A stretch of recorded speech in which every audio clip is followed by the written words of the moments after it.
Hello everyone, welcome back to your own channel, local channel study with Aditya. आपका फिर से स्वागत है हमारी इस नई वीडियो में जिसमें हम भारतीय संविधान के स्रोत का पार्ट 2 लेकर आए हैं।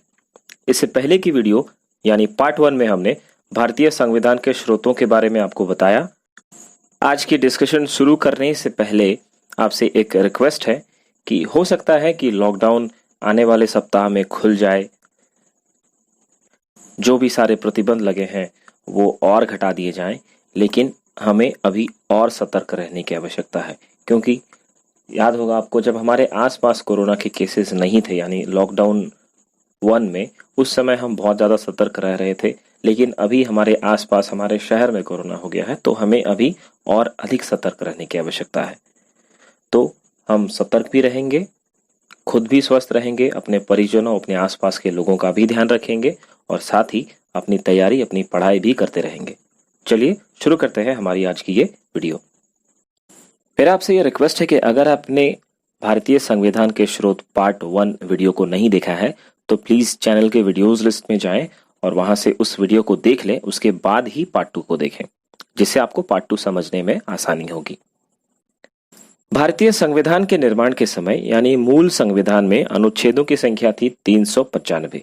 इसमें से लगभग 250 अनुच्छेद भारतीय शासन अधिनियम 1935 से लिए गए थे।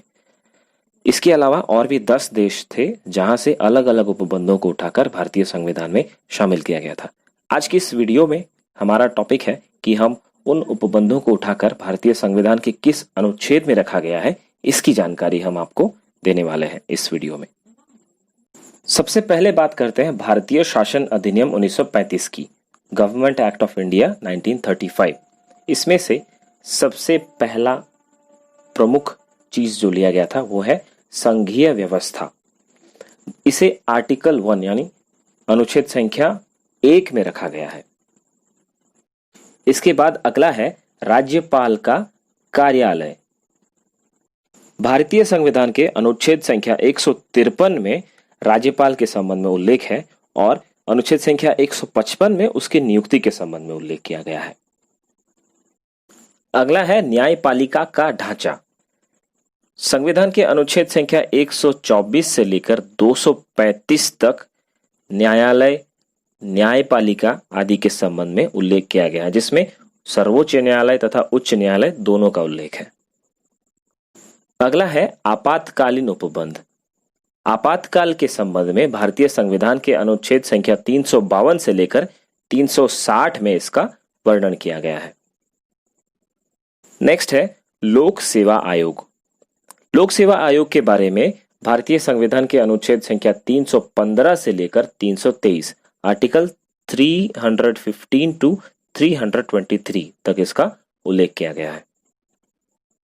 अगला है शक्तियों के वितरण की 3 सूचियां यानी संघ सूची, राज्य सूची और समवर्ती सूची। इसका उल्लेख संविधान के अनुच्छेद संख्या 246 में किया गया है। अब हम चलते हैं भारतीय संविधान के बाह्य स्रोतों की ओर। इसके लिए हम सबसे पहले अपनी ट्रिक को दोहराते हैं, वो थी अबे आज दारू फेंक आजा। इसका पहला अक्षर है अ, यानी अ से था अमेरिका। अमेरिका के संविधान से कौन कौन सी चीजें ली गई हैं और उसे अनुच्छेद में कहां कहां रखा गया है, अब हम इसको देखते हैं। इसमें सबसे महत्वपूर्ण है मूल अधिकार या मौलिक अधिकार, फंडामेंटल राइट्स। भारतीय संविधान के अनुच्छेद संख्या 12 से लेकर 35 तक सभी मौलिक अधिकारों का वर्णन किया गया है। इसमें से एक अधिकार जो पहले हुआ करता था, संपत्ति का अधिकार, उसे हटाकर अनुच्छेद 300 में जोड़ा गया है।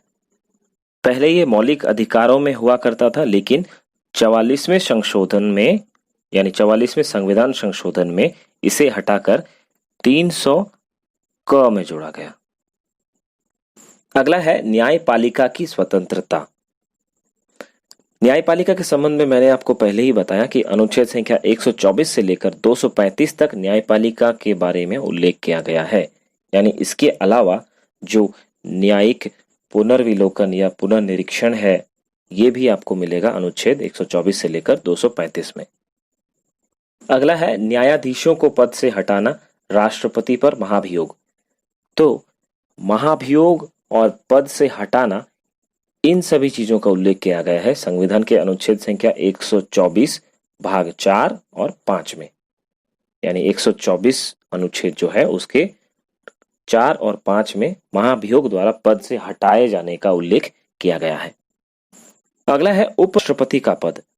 भारतीय संविधान के अनुच्छेद संख्या 63 में उपराष्ट्रपति के पद के संबंध में उल्लेख किया गया है कि भारत का एक उपराष्ट्रपति होगा। अगला देश जिसके बारे में अभी बात करने वाले हैं वो है ब्रिटेन। ब्रिटेन का संविधान। ब्रिटेन के संविधान से जो संसदीय व्यवस्था है उसका उल्लेख भारतीय संविधान के अनुच्छेद संख्या 79 में की गई है। इसके अलावा अगला पॉइंट है मंत्रिमंडल प्रणाली। मंत्रिमंडल प्रणाली का उल्लेख संविधान के अनुच्छेद संख्या 74 और 75 में है। उसी में मंत्रिमंडल की नियुक्ति और कार्यकाल आदि का उल्लेख किया गया है। अगला है एकल नागरिकता, सिंगल सिटीजनशिप। इसका उल्लेख है संविधान के अनुच्छेद संख्या 9 में 9। नेक्स्ट, परमाधिकार रिटें। इसका उल्लेख संविधान के अनुच्छेद संख्या 32 में है तथा 226 में है। अगला है द्विसदनवाद यानी लोकसभा और राज्यसभा। इन द्विसदनवाद में अनुच्छेद 80 में उल्लेख है राज्यसभा का और अनुच्छेद 81 में उल्लेख है लोकसभा का। और ब्रिटेन से लिया गया अंतिम है संसदीय विशेषाधिकार, जिसका उल्लेख संविधान के अनुच्छेद संख्या 105 में किया गया है। अगला देश जिसके बारे में हम बात करने वाले हैं वो है ऑस्ट्रेलिया। ऑस्ट्रेलिया में सबसे पहला है समवर्ती सूची। इस समवर्ती सूची को अनुच्छेद संख्या 246 में रखा गया है। भारतीय संविधान के अनुच्छेद संख्या 245 से लेकर 263 के बीच में संघ और राज्य के बीच में संबंध का उल्लेख किया गया है और इसी के बीच में समवर्ती सूची का भी उल्लेख है। ऑस्ट्रेलिया से लिया गया अगला प्रावधान है संसद के दोनों सदनों की संयुक्त बैठक यानी लोकसभा और राज्यसभा की संयुक्त बैठक। इसका उल्लेख किया गया है अनुच्छेद संख्या 108 में। अगला राष्ट्र जिसके बारे में हम बात करने वाले हैं वो है जर्मनी। यानी हमारी ट्रिक जो थी अबे आज दारू फेंक आजा, इसमें अबे कंप्लीट हो गया। आज का आ कंप्लीट, आ से ऑस्ट्रेलिया, अब ज से होता है जर्मनी। जर्मनी से लिया गया है आपातकालीन उपबंध। आपातकाल के बारे में हमने आपको वीडियो के पहले में भी बताया था कि अनुच्छेद संख्या 352 से लेकर 360 में आपातकालीन उपबंधों का उल्लेख किया गया है। अगला देश है दक्षिण अफ्रीका। दक्षिण अफ्रीका से लिया गया पहला महत्वपूर्ण उपबंध है राज्यसभा के सदस्यों का निर्वाचन, जिसका उल्लेख संविधान के अनुच्छेद संख्या 80(4) में मिलता है। नेक्स्ट है संविधान संशोधन की प्रक्रिया। ये बहुत ही महत्वपूर्ण है और इसका उल्लेख है संविधान के अनुच्छेद संख्या 368 में। नेक्स्ट कंट्री इज रशिया, जहां से लिया गया है प्रस्तावना में सामाजिक, आर्थिक और राजनीतिक न्याय का आदर्श। ये किसी आर्टिकल में नहीं इसका उल्लेख है क्योंकि ये प्रस्तावना में ही शामिल किया गया है। इसके अलावा अगली चीज जो रूस के संविधान से ली गई है वो है मूल कर्तव्य, जिसे भारतीय संविधान के अनुच्छेद संख्या 51 क में रखा गया है। अगला देश है फ्रांस। फ्रांस के संविधान से जो चीजें ली गई है उसमें से पहला है गणतंत्रात्मक ढांचा। संघवाद यानी गणतंत्रात्मक ढांचा का उल्लेख भारतीय संविधान के अनुच्छेद संख्या 1 में ही मिलता है। अगली चीज है स्वतंत्रता, समता और बंधुता का आदर्श। स्वतंत्रता, समता और बंधुता के आदर्श को भी भारतीय संविधान के प्रस्तावना में स्थान दिया गया है। अगला देश है कनाडा। कनाडा के संविधान से ली गई पहली चीज है केंद्र द्वारा राज्य के राज्यपाल की नियुक्ति। भारतीय संविधान के अनुच्छेद संख्या 153 में राज्यपाल के पद संबंधी प्रावधान को दिया गया है और अनुच्छेद संख्या 155 में राज्यपाल के नियुक्ति संबंधी उल्लेख है। अगला है सशक्त केंद्र के साथ संघीय व्यवस्था। तो संघीय व्यवस्था की चीजों को अनुच्छेद संख्या 1 में रखा गया है। नेक्स्ट, उच्चतम न्यायालय का परामर्श न्याय निर्णय। न्यायालय, न्यायपालिका के संबंध में जितने भी सारे प्रावधान हैं वो सभी अनुच्छेद संख्या 125 से लेकर 124 से लेकर 235 तक दिए गए हैं। अगला संविधान है आयरलैंड का। आयरलैंड के संविधान से जो सबसे प्रमुख चीज ली गई है वो है राज्य के नीति निर्देशक सिद्धांत। राज्य के नीति निर्देशक सिद्धांतों को संविधान के अनुच्छेद संख्या 36 से लेकर 51 में रखा गया है। अगला है राज्यसभा के सदस्यों का नामांकन। संविधान के अनुच्छेद संख्या 80 में राज्यसभा संबंधी उल्लेख है, जहां पर उसके सदस्यों के बारे में भी दिया गया है, जिसमें यह कहा गया है कि राज्यसभा के सदस्यों की अधिकतम संख्या 250 हो सकती है। वर्तमान में ये 245 है।